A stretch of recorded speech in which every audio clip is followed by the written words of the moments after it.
So when I think about the impact journey that we've had since inception, what that comes to mind is commitment, commitment to a vision, commitment to the children and families that are the center of the work that we do. We've been able to impact over 62,600 children through our various cardinal programs, the summer school program, the Inspire Scholarship, the School Build, and the mentorship program.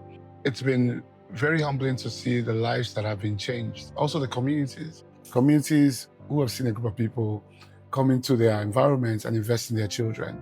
Also, I've seen partners, advocates, and sponsors who came in cautiously and over the years have developed a huge partnership and a sense of togetherness in the vision that we go. I think for me, that's the impact of the work that we've done and one we are very humbled by.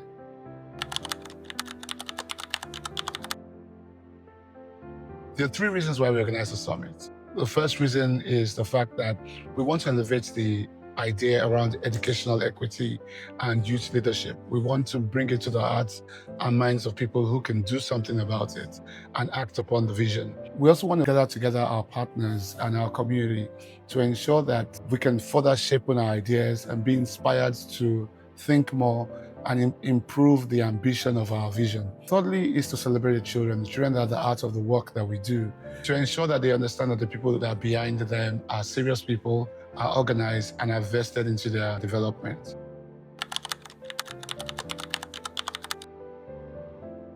At the summit, part of what I look out for are moments where I sense a shift in the room. That moment where the conversation shifts from an intellectual conversation to a personal conversation.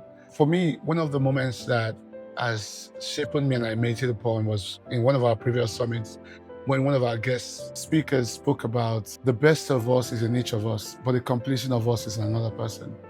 And what we need to ensure is that to be fully complete, we have to find that completion in the next person. I think that for me encapsulates the essence of a summit.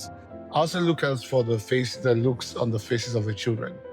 Understanding that a child whose trajectory would never have been one where they can be in a room of accomplished adults, share their hopes, share the impact of the intervention in their lives, is one that I truly, truly admire and one that is truly humbling to witness.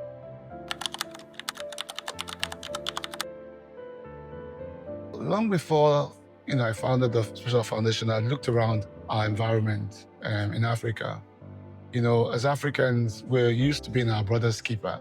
We are used to being generous. But what I observed is that most of those interventions of generosity or benevolence were always one-off. We exercise an act of generosity and move on, and then the act of need remains the same. A real societal change has to happen, not just by a few people contributing enormous change, but enough of us consistently advocating for change that we care about. And that's what the Special Foundation is centered around.